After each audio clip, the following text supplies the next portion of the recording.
Ketika Samiri mengembara ke seluruh dunia, dia sampai ke segitiga Bermuda, sebuah area lepas pantai Samudra Atlantika yang menghubungkan 3 titik. Florida, ada Miami di sana, ada Puerto Rico, dan ada Bermuda. Segitiga ini adalah tempat di mana Ajazil membangun istananya dari kristal cahaya. Itulah kenapa siapapun yang lewat kena hilang. Sebetulnya tidak hilang, ada, cuma tertutup dengan kristal cahaya. Begitulah cara David Copperfield menghilangkan patung Liberty. Begitu pula cara David Blank menghilang. Dia tidak menghilang, tapi dia bersinergi, bersenyawa dengan jin, sehingga kristal cahaya menutup pandangan kita, sehingga dia tidak terlihat, nyaris tidak terlihat. Dan itu pula yang terjadi ketika Nabi Muhammad SAW menghilang di Madinah 8 jam, tiba-tiba muncul lagi di tengah-tengah sahabat, karena bersentuhan memasuki alam jin. Ketika kita masuk ke dimensi jin berada, maka kita tidak akan terlihat saat itu. Dan di sana berdiri singgasana iblis yang terbuat dari kristal cahaya.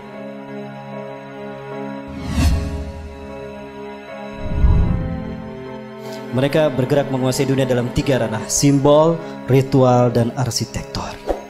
3 ranah ini mereka sentuh. Kata kunci kita, api dan matahari.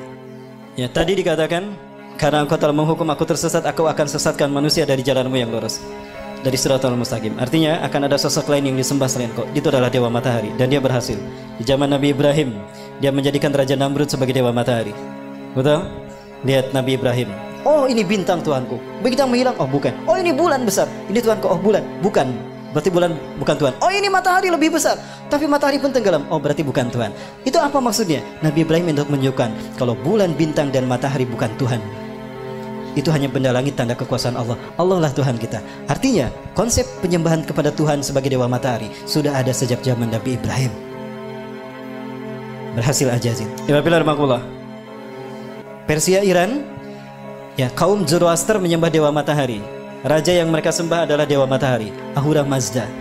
Penyebar pemuka agama Zoroaster disebut Magi. Cara mereka mendakwahkan Zoroaster, Magi ini dengan cara sihir, magic. Ke dalam bahasa Arab menggunakan sin, jadi majusi. Maka ketika mereka merayakan hari besar mereka, mereka selalu menyalakan mercon.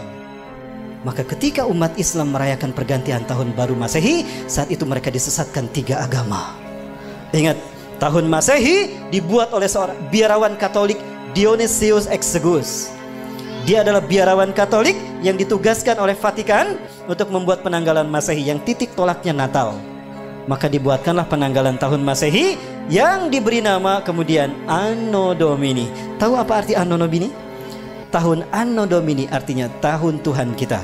Kita Romawi. Siapa Tuhan Romawi? Yesus Kristus. Berarti tahun Anno Domini adalah tahun Yesus Kristus. Lalu dirayakan pergantian tahunnya oleh umat Islam. Apakah umat Islam tidak murtad? Satu, ketika umat Islam euforia merayakan pergantian tahun Masehi, saat itu mereka itiba kepada kaum Nasrani. Lalu mereka merayakan dengan meniup trompet. Lihat Yahudi, mereka merayakan hari besar mereka dengan meniup trompet. Betul? Saat itu pun Yahudi diikuti oleh kaum muslimin. Dan kemudian mereka merayakan Merson. Maka di saat itulah mereka lengkap sekali, disesatkan 3 agama. Yahudi tiup trompet, Nasrani menyambut tahun baru, Majusi merayakan menyalakan Merson. Ada yang ikutan syahadat lagi. Nah, baik, saya perjelas. Yunani, negara penyembah Dewa Matahari. Dan Dewa Matahari mereka namakan Helios. Bahkan mereka membuat Heliopolis, kota Dewa Matahari. Yunani, ketika mereka merayakan hari besar mereka menyembah Dewa Helios, mereka melakukannya dengan pawai obor, Dewa Mitra. Lihat, ini Dewa Mitra, sama dengan Liberty. Ada matahari di kepalanya. Patung Liberty pegang apa? Obor kan. Berubah tidak? Tidak. Inilah yang dikatakan iblis. Fabima akhwatani ila aqudan lahum siratal mustaqim. Karena engkau telah menghukum aku tersesat, aku akan halangi mereka dari tauhid. Artinya akan ada sosok lain yang disembah selain engkau. Siapa? Dewa Matahari. Siapa Dewa Matahari? Matahari adalah unsurnya api kan? Dan siapa yang Allah ciptakan dari api? Jadi siapa Dewa Matahari itu? Ajazil. Tapi dia tidak terlihat. Maka dia butuh sosok manusia yang menjadi kembaran dia seutuhnya. Samiri. Jadilah dia Dwi Tunggal. Siapapun yang mengangkat tangannya seperti, berarti dia komitmen kepada iblis dan Dajjal. Baik, di Amerika Latin, Amerika Selatan ada 3 suku bangsa menyembah Dewa Matahari. Suku Aztec di Meksiko menyembah Viracocha. Suku Inca menyembah dewa Inti di Brazil. Suku Maya menyembah dewa Kukulcan di Amerika Latin. Ya. Dan di Mesir ada Horus, dewa matahari. Dan Horus selalu digambarkan dengan kepala burung. Kenapa? Ketika Tuhan turun ke bumi selalu menggunakan burung. Dan burung adalah simbol singgasana tinggi. Maka siapapun yang menjadikan burung sebagai simbolnya, maka dia akan merdeka abadi. Maka jadilah burung simbol kemerdekaan setiap. Kebetulan atau sesuatu yang sudah direncanakan? Apakah ini hanya begitu saja kebetulan? Bukankah iblis sudah berkata, aku akan sesatkan mereka dari jalanmu yang lurus, dari tauhid. Segitiga satu mata. Ingat?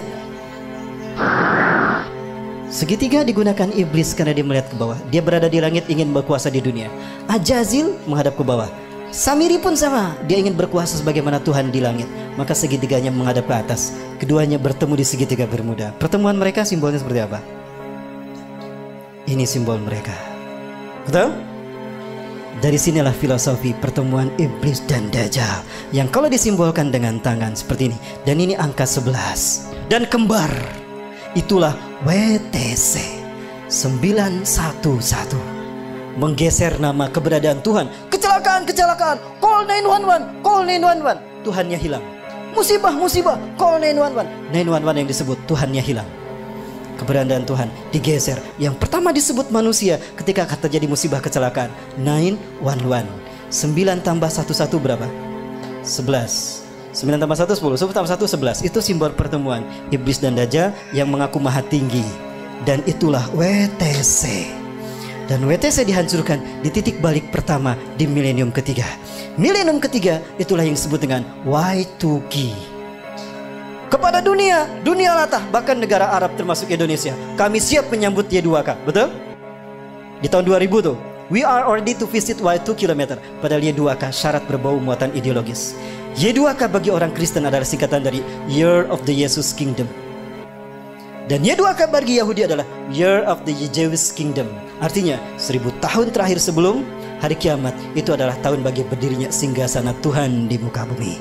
Cirinya apabila sapi berwarna merah sudah lahir. Sudah lahir belum? Berarti Tuhan yang mereka tunggu-tunggu akan tiba. Allahu Akbar. Sebentar lagi Dajjal sudah muncul. Disinilah iblis dan Dajjal bertemu. Dan mereka membuat kesepakatan. Inilah kesepakatan yang mereka buat. 1. Kita hancurkan Islam dan kaum muslimin. Karena hanya Islam yang menghalangi kita. Maka apapun caranya, Islam dan umat Islam harus dimusnahkan. Yang kedua, kita berjuang kepada manusia untuk menunjukkan kalau Tuhan telah salah pilih. Tuhan telah berbuat salah. Begitu kan? Ini filosofi siapa kalau bukan filosofi Ajazil? Ya, maka dendamnya kepada umat Islam. Sekarang mereka bersatu dendam sama umat Islam. Ketika Samiri mengembara ke seluruh dunia, dia sampai ke segitiga Bermuda, sebuah area lepas pantai Samudra Atlantika yang menghubungkan 3 titik. Florida, ada Miami di sana, ada Puerto Rico, dan ada Bermuda. Segitiga ini adalah tempat di mana Ajazil membangun istananya dari kristal cahaya. Itulah kenapa siapapun yang lewat kena hilang. Sebetulnya tidak hilang, ada, cuma tertutup dengan kristal cahaya. Begitulah cara David Copperfield menghilangkan patung Liberty. Begitu pula cara David Blank menghilang. Dia tidak menghilang, tapi dia bersinergi, bersenyawa dengan jin, sehingga kristal cahaya menutup pandangan kita, sehingga dia tidak terlihat, nyaris tidak terlihat. Dan itu pula yang terjadi ketika Nabi Muhammad SAW menghilang di Madinah 8 jam, tiba-tiba muncul lagi di tengah-tengah sahabat. Karena bersentuhan memasuki alam jin. Ketika kita masuk ke dimensi jin berada, maka kita tidak akan terlihat saat itu. Dan di sana berdiri singgasana iblis yang terbuat dari kristal cahaya. Nah, di pertemuan itu Ajazil sangat gembira ketika Samiri datang. Come here Sam, come here Sam. Samiri, Ajazil selalu memanggil seseorang dengan satu suku kata pertama. Come here Sam, come here Sam. Kemari Sam, kemari Sam.